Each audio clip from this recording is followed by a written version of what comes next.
Good day, everybody, and welcome to another edition of the Military and Foreign Affairs Network. I'm your host, the voice of reason. In this episode, on the ongoing coverage of the civil war that is taking place inside the former state of Ethiopia, we continue to get reports of fighting that is occurring between Amhara militias and what is believed to be, in some cases, Eritrean army forces that have been looting homes and establishments inside of the Amhara region. Now, we also continue to hear reports of possible engagements between Ethiopian forces, Ethiopian Federal Army forces, and also Amhara paramilitary forces as well. So obviously, the primary reason why the Eritrean forces are engaging with the Amhara forces would be over issues of looting.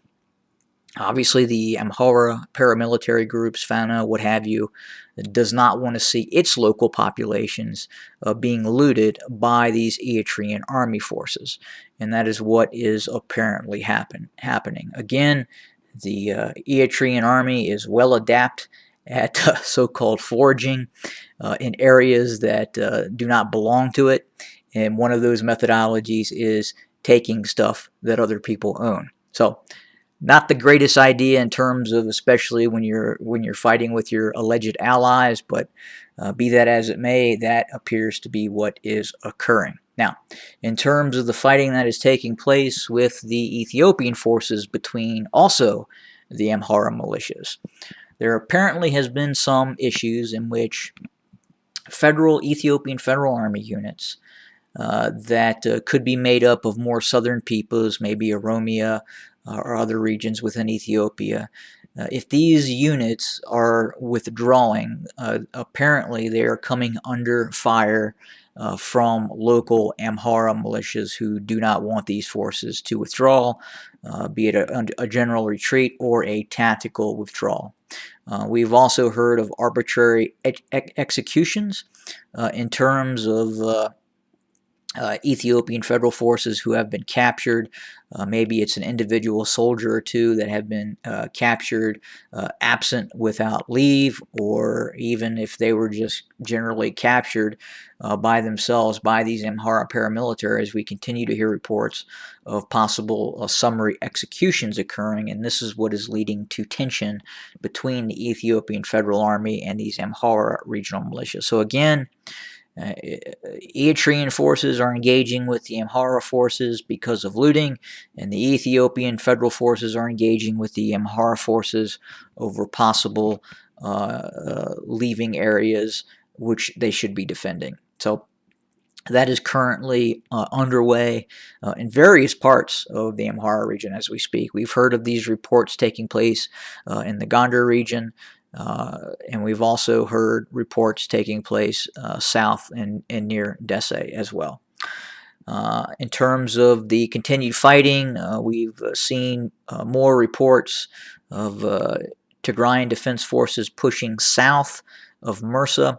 It would appear that that the town of Mursa continues to be fully under the control of the Tigrayan Defense Forces, and we've actually seen some video documentation of Tigrayan Defense Forces relaxing in the town and going to local markets. So there does not appear to be any form of very large-scale rebellion against the Tigrayan Defense Forces that are currently in Mursa, and we continue to hear about TDF units operating south of Mursa, and again south of Haik, south near Salula, and engaging forces of the Ethiopian Amhara militias near Desai as well, and that continues. We've had some fairly interesting reports occurring west of Gashina, in which it appears that long-range reconnaissance units, deep penetration units of the Tigrayan Defense Forces are pushing west from Gashina and Arbit. We continue to hear now. Please understand, these operations that are taking place west of Gashina, and I want to make this clear, these do not appear to be generalized, conventional offensive operations. These operations that are taking place west of Gashina, west of Arbit, and we've seen it fairly significantly in areas even south of Nefes Micha, in which these long-range deep penetration units have actually entered the town of Agat and Agat.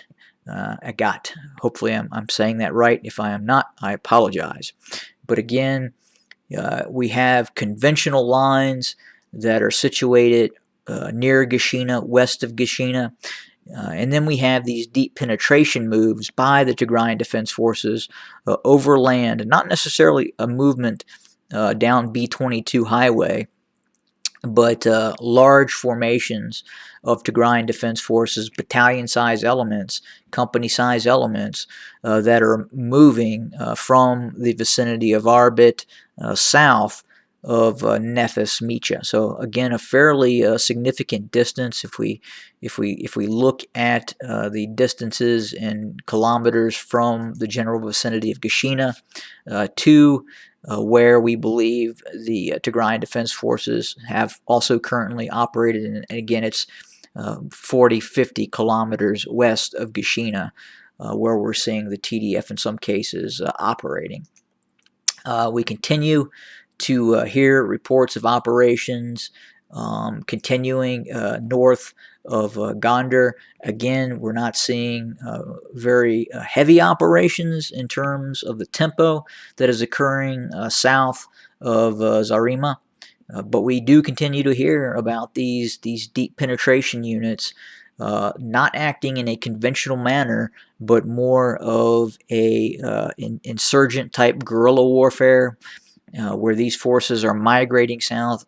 These Tigrayan Defense Forces are migrating south, conducting raids, setting up hasty ambushes on columns of Amhara militias and Ethiopian military. And that continues. Again, think of it as some areas have stabilized lines, and then the Tigrayan Defense Forces will send elements or units a very significant distance south, deep into Amhara territory, to launch these raids and these hasty ambushes that are being conducted deep inside the Amhara region.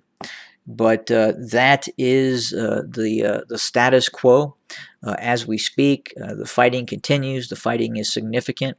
I did want to touch on one other issue that has come across many news channels, and that is the suspected coup d'etat that has taken place inside of the Sudan.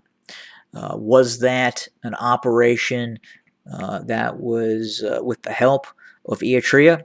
There is some intelligence that would indicate possibly Eritrea, possibly even Ethiopia, working in tandem with Eritrea because of the hostility towards the Khartoum government, may have facilitated the coup d'etat that could have taken place, and looks as of right now that it may have been put down. Now, with that being said, there is some indications that some external forces, and that logical external force would be the despotic regime in Eritrea under Isaias Afwerki, and the regime in Addis Ababa that is slowly progressing towards the type of leadership that we are seeing in Eritrea as well, and that is of Abiy Ahmed.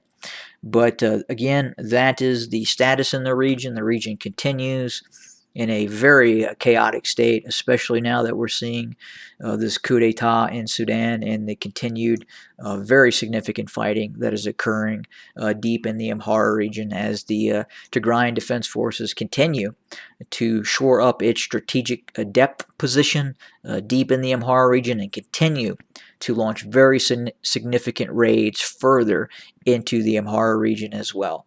And again, we continue to hear about these disputes between Amhara, regional paramilitaries, Eritrean army, and Ethiopian army have all been witnessed fighting each other.